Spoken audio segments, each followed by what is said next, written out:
미 국무장관이 한국의 무역과 관련하여 충격적인 이야기를 연속해서 내뱉고 있습니다. FTA 협정 전면 개정과 한국산 제품에 대한 부가세, 스크린 쿼터 등 강도 높은 한국 무역 압박을 시작한다는 것인데요. 그런데 그 와중 우리나라 기업들은 다른 목소리를 내고 있다고 합니다. 그 목소리는 미국의 각 매체로 뻗어나가고 있다는데요. 여러분의 좋아요 버튼에 힘을 얻어 비디오를 재생하겠습니다. 바로 지금 오늘의 사연 시작하겠습니다. 안녕하세요. 저는 클레어 맥켄지라고 합니다. 미국의 칼럼니스트로서 또 다큐멘터리 감독으로서 미국의 산업과 무역 정책을 기록해온 지난 15년의 시간 동안 저는 언제나 숫자와 현실을 기준으로 움직여왔습니다. 감성이나 관용보다는 원칙과 논리가 먼저라는 것을 저는 체득해왔고 제 시선은 언제나 냉정해야 한다고 믿었습니다. 그리고 솔직히 말씀드리자면 저는 오랜 시간 자유무역이라는 말에 의심을 품어왔습니다. 무언가를 자유롭게 나눈다는 개념이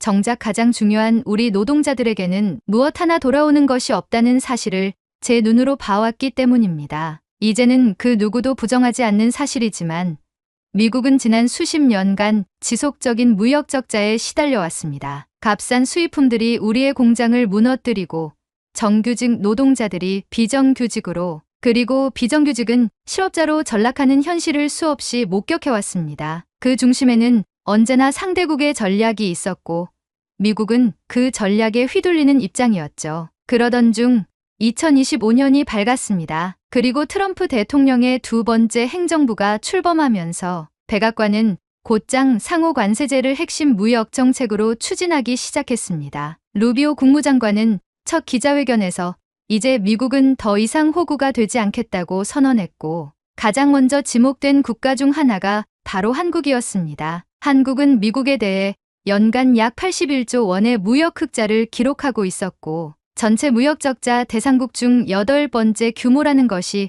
백악관의 공식 발표였죠. 그에 따라 미국 정부는 한국산 철강, 알루미늄, 그리고 자동차에 대해 전면적인 고율 관세를 예고했습니다. 미국 철강업계는 한국은 자국 내 부가세를 환급해주는 구조를 활용해 사실상 미국 기업의 불공정한 이익을 누리고 있다고 주장했고 이 문제는 곧 언론과 정치권의 논쟁거리로 번졌습니다. 저는 뉴욕타임스 칼럼에 다음과 같은 문장을 썼습니다. 한국은 형제국이라는 허울 뒤에 숨어 미국의 일자리를 훔친 경쟁자다. 이 문장은 곧바로 수많은 반향을 일으켰습니다. 일부는 제게 이성을 잃은 국수주의자라는 낙인을 찍었고 다른 일부는 현실을 직시한 용기 있는 비판이라며 지지를 보내왔습니다. 저는 후자의 반응에 더 마음이 기울었습니다. 제 눈에 비친 한국은 단순히 기술력 있는 수출국이 아니라 정교하게 설계된 무역 전략을 통해 미국 산업의 뿌리를 흔드는 존재였습니다. 그래서 저는 단순히 칼럼을 쓰는 것에서 멈추지 않기로 했습니다. 직접 한국을 가보고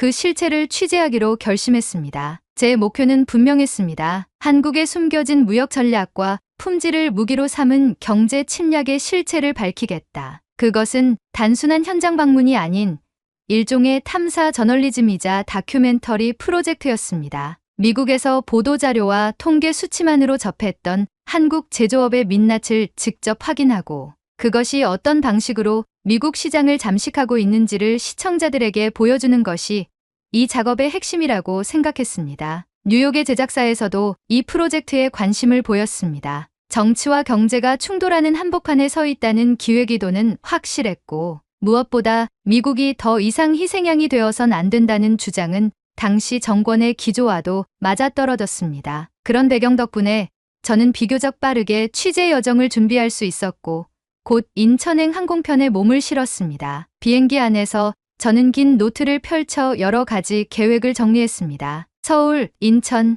경기 일대를 중심으로 수출 제조업체들을 인터뷰하고 그들이 어떻게 미국 시장에 진입했는지 어떤 방식으로 가격을 맞추고 있는지를 추적할 예정이었습니다. 현장의 목소리를 수집해 정책의 방향성을 논리적으로 끌어내는 것이 저의 특기였고 이번에도 그렇게 할 수 있으리라 생각했습니다. 인천공항에 도착했을 때 저는 오히려 약간의 자신감마저 느끼고 있었습니다. 현장을 보면 분명 무언가 단서가 나올 것이고 그 단서는 제가 해왔던 주장들을 더욱 굳건하게 만들어줄 거라 믿었죠. 한미 자유무역 협정의 그림자, 원가 절감의 구조적 허점, 관세 회피 전략의 사례들, 이런 것들이 하나씩 수면 위로 드러나기를 바랐습니다. 하지만 그렇게 의욕에 찬 상태로 한국 땅을 밟았던 저의 첫 느낌은 뜻밖에도 차분함이었습니다. 거리에는 그 어떤 반미 정서도 느껴지지 않았고, 수출 전선에서 미국의 반격이 시작됐다는 소식에도 불구하고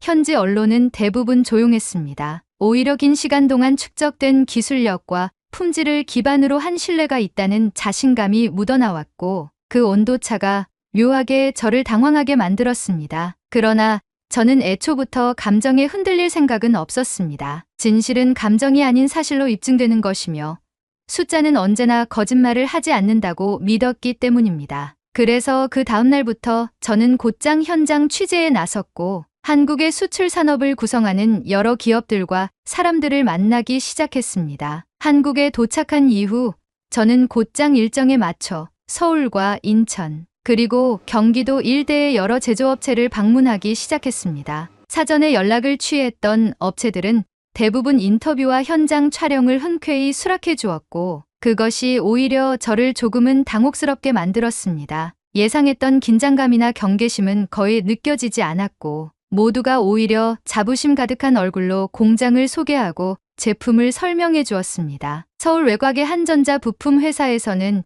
이른 아침부터 조립 라인이 분주히 움직이고 있었습니다. 제가 도착했을 때 한 청년 노동자가 라인 옆에서 고장난 기계를 땀에 젖은 손으로 직접 분해하고 있었고, 상사는 고개를 끄덕이며 저 친구, 원래 전공은 경영학이었어요. 기계는 독학으로 배웠죠. 라고 말했습니다. 저는 놀라지 않을 수 없었습니다. 효율과 단가만 생각했던 제 예상을 완전히 벗어나는 장면이었습니다. 그날 오후 인천의 한 수출 중소기업에서 만난 대표 김윤철 씨는 40 중반의 단단한 인상이 인상적인 사람이었습니다. 깔끔하게 정돈된 작업복 차림으로 직접 저를 맞이하며 공장을 안내해주던 그는 인터뷰가 시작되자 진지한 얼굴로 말했습니다. 우린 싸게 팔 생각 없어요. 대신 품질은 지킵니다. 그게 우리가 살 길이고 미국이 우리를 선택해준 이유예요. 그의 말이 머릿속을 맴돌았습니다. 저는 그동안 한국이 싼 값에 물건을 밀어넣는다고만 생각해왔지만 실제로 만난 사람들은 단순한 가격 경쟁이 아니라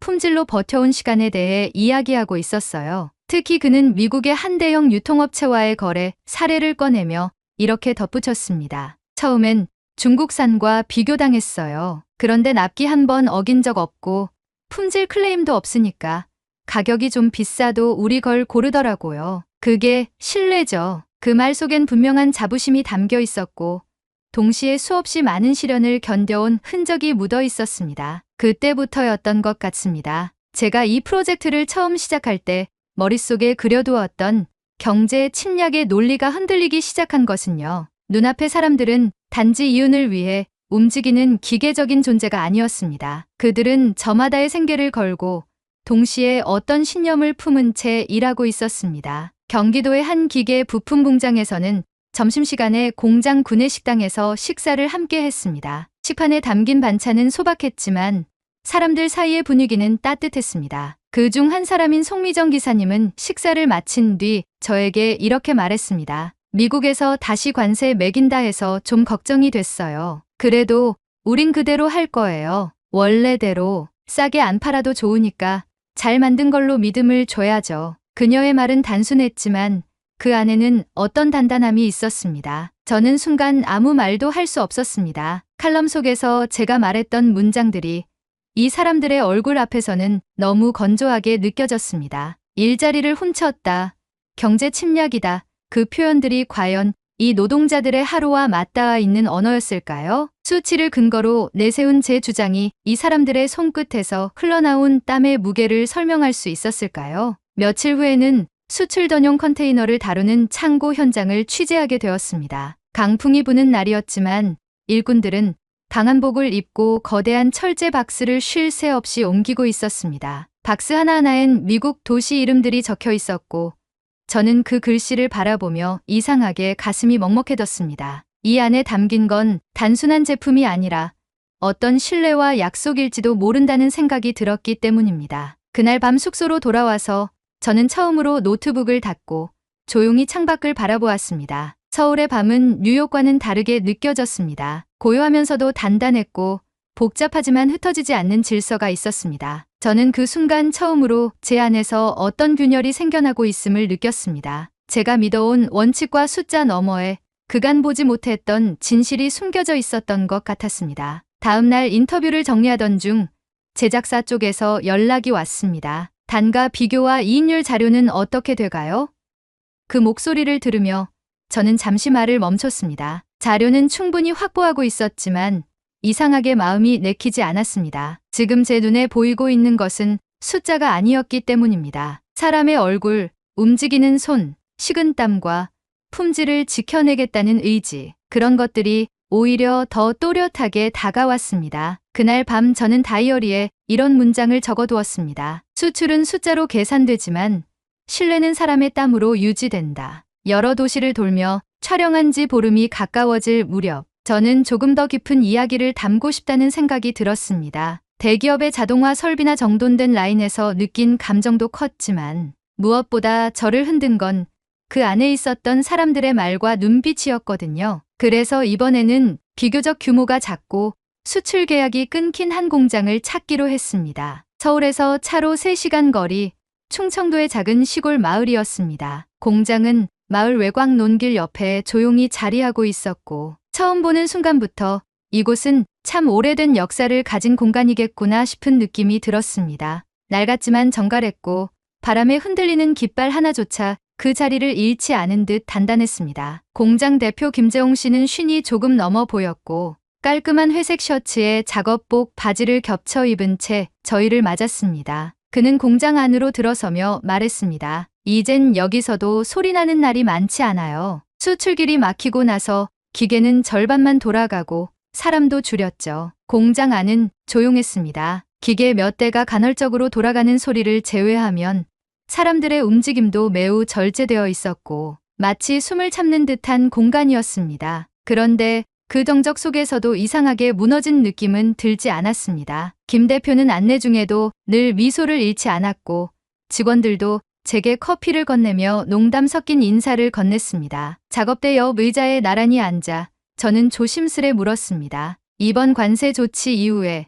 미국과의 계약은 완전히 끊기신 건가요? 김 대표는 한참을 침묵하더니 아주 천천히 입을 열었습니다. 미국 쪽 바이어가 미안하다고 했어요. 자기들도 어쩔 수 없다고. 그런데 그 말 이상하게 위로가 되더라고요. 정치는 우리를 갈라놔도 사람 마음까지는 못 끊더라고요. 그 말은 예상하지 못한 것이었습니다. 저는 관세가 매겨지고 무역 장벽이 올라가고 그로 인해 피해를 입은 입장이라면 당연히 분노와 원망이 나올 줄 알았습니다. 그런데 김 대표는 말했습니다. 그래도 미국은 동맹이고 형제국이에요. 우린 미워하진 않아요. 오히려 그 사람들 아직도 우리 제품 생각해준다는 거 고맙죠. 저는 순간 아무 말도 할 수 없었습니다. 형제국, 제가 칼럼 속에서 비판의 대상으로 삼았던 바로 그 단어였습니다. 형제국이라는 허울 아래 미국은 손해를 봤다고 생각했고 저는 그것을 드러내기 위해 이곳에 왔습니다. 그런데 이 작은 시골 공장의 대표는 관세로 계약이 끊겼음에도 불구하고 형제국이라는 말을 존중하며 입에 담고 있었습니다. 그 온도가 너무도 달라서 저는 말문이 막혔습니다. 김 대표는 창밖을 바라보며 조용히 말을 이었습니다. 우리 공장에서 만든 작은 부품 하나가 미국 어디선가 쓰이고 있다고 생각하면 좀 뿌듯했어요. 직접 가보진 않았지만 뉴욕에 간 적은 없는 사람이지만 그래도 내 손에서 나온 게 그쪽에서 돌아간다는 거. 그게 희한하게 마음을 따뜻하게 해줬죠. 그는 덧붙였습니다. 그래서 저희는 지금도 미국 쪽 규격에 맞춰 테스트해요. 계약 없어도요. 다시 열릴 날이 오겠죠. 사람 사이의 신뢰는 그렇게 쉽게 끊어지지 않으니까. 그날 촬영을 마치고 돌아오는 길. 차 안에서 저는 아무 말도 하지 못했습니다. 동행하던 촬영 감독이 제 눈치를 살피며 묻기도 했습니다. 혹시 장면이 부족하신가요? 하지만 부족한 것은 장면이 아니라 제가 품고 있던 관점이었습니다. 저는 이 다큐멘터리를 경제 고발물로 시작했지만 지금 제 카메라에 담기고 있는 것은 너무나도 인간적인 풍경이었습니다. 이것은 관세나 무역 수지 그래프로 설명할 수 없는 사람과 사람 사이의 이야기였던 겁니다. 며칠 뒤 제작사와의 화상 회의가 있었습니다. 뉴욕 쪽 프로듀서 스콧은 초반 영상들을 검토한 뒤 불만을 드러냈습니다. 클레어, 너무 감성적이야. 우린 정치적 메시지가 필요해. 미국 시청자들은 관세가 정당한 조치였다는 근거를 찾고 있어. 감정의 기대는 콘텐츠는 설 자리가 없어. 그 말은 이해할 수 있었습니다. 저도 오랫동안 그런 기준 안에서 일해왔고 그것이 방송 시장의 냉정한 현실이라는 것도 잘 알고 있었습니다. 하지만 이번만큼은 쉽게 고개를 끄덕일 수 없었습니다. 그래서 조용히 말했습니다. 무역은 숫자의 전쟁처럼 보이지만 결국 그 숫자 뒤에는 사람이 있습니다. 그 말 뒤로 회의는 조용해졌습니다. 저는 더 이상 설득하지 않았고 그냥 화면을 끄고 노트북을 덮었습니다. 그날 밤 저는 홀로 숙소 창가에 앉아 충청도 공장에서 들은 김 대표의 말을 되새겼습니다. 정치는 사람을 갈라놔도 우린 미워하진 않아요. 그리고 그 순간 깨달았습니다. 제가 처음 이 프로젝트를 시작할 때에는 몰랐던 사실을요. 제가 미국인으로서 한국을 분석하고 판단하려 했던 그 모든 시도들이 사실은 사람을 보지 않은 채 껍데기만 들여다본 일이었다는 거요. 미국으로 돌아온 날, 저는 잠들지 못한 채 공항 근처 숙소에서 새벽까지 앉아 있었습니다. 현장에서 담아온 영상 파일이 담긴 하드디스크를 조심스레 가방에서 꺼내 무릎 위에 올려놓고 아무 말 없이 그 표면을 손끝으로 천천히 쓰다듬었습니다. 그것은 단지 데이터의 집합이 아니라 어느 날 공장 한켠에서 만난 사람들의 말투와 표정,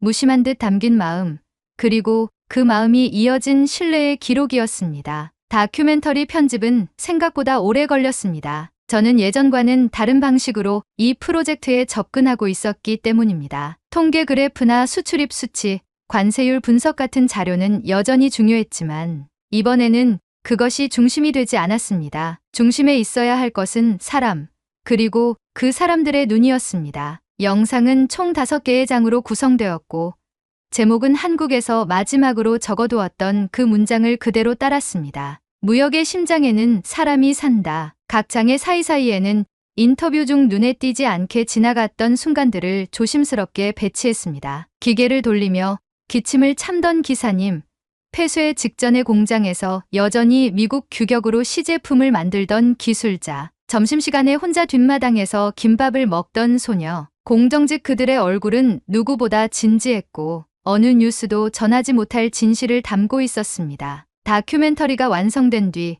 저는 그것을 몇몇 플랫폼에 제안하기 시작했습니다. CNN, HBO, 그리고 넷플릭스까지 여러 방송사와 스트리밍 서비스에 기획안을 보냈습니다. 예상대로 처음 반응은 조심스러웠습니다. 감정의 기대는 다큐는 상영이 어렵다. 공정 메시지가 부족하다. 미국인의 시선이 아닌 상대국에 기울었다는 비판이 우려된다. 그런 피드백이 이어졌지만 저는 개의치 않았습니다. 전에는 이 말들이 저를 흔들었을지 몰라도 지금은 달랐습니다. 이 작품은 단지 칼럼 한 편으로 끝낼 수 없는 이야기였습니다. 그리고 제 안에서도 그렇게 끝나지 않았습니다. 저는 이 영상을 통해 수출입 수지를 해석하려 하지 않았고 누가 이겼는지 누가 손해를 봤는지를 따지려 하지 않았습니다. 그보다는 그 모든 수치 뒤에 있는 사람의 마음과 기술, 그리고 신뢰를 보여주고 싶었습니다. 그것이 저의 마지막이자 가장 진심 어린 무역 이야기였습니다. 몇 달 뒤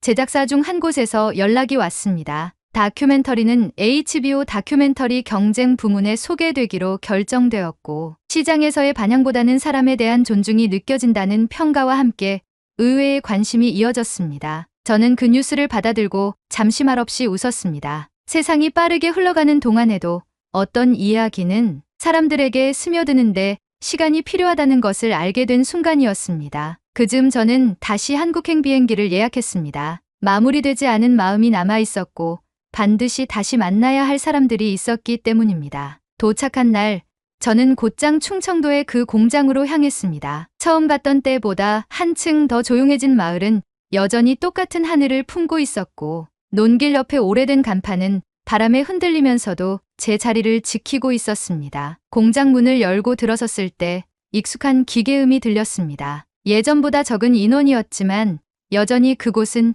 작업 중이었습니다. 김재홍 대표는 여전히 같은 옷차림으로 저를 맞이했고 저를 보자마자 웃으며 말했습니다. 보내신 영상 저희도 봤어요. 직원들이 울더라고요. 고맙습니다. 저는 고개를 숙이며 말했습니다. 오히려 제가 더 감사합니다. 제가 몰랐던 걸 이곳에서 알게 됐으니까요. 공장은 최근 다시 미국 바이어와 연락이 닿았고 관세 완화와 무관세 품목 전환 논의가 진행 중이라고 했습니다. 모두가 다시 희망을 조금씩 품기 시작했다고 했고 김 대표는 자신보다 직원들이 더 기뻐했다고 말했습니다. 저는 그 말을 들으며 이 모든 여정이 결국 사람에게로 돌아온다는 걸 다시금 확인할 수 있었습니다. 공장 한켠에는 예전처럼 미국 규격으로 제작된 작은 부품들이 정돈되어 있었고 그 위엔 출하대기라는 스티커가 붙어 있었습니다. 제가 마지막 장면으로 카메라에 담았던 것은 그 위로 흘러드는 따뜻한 오후 햇살이었습니다. 그날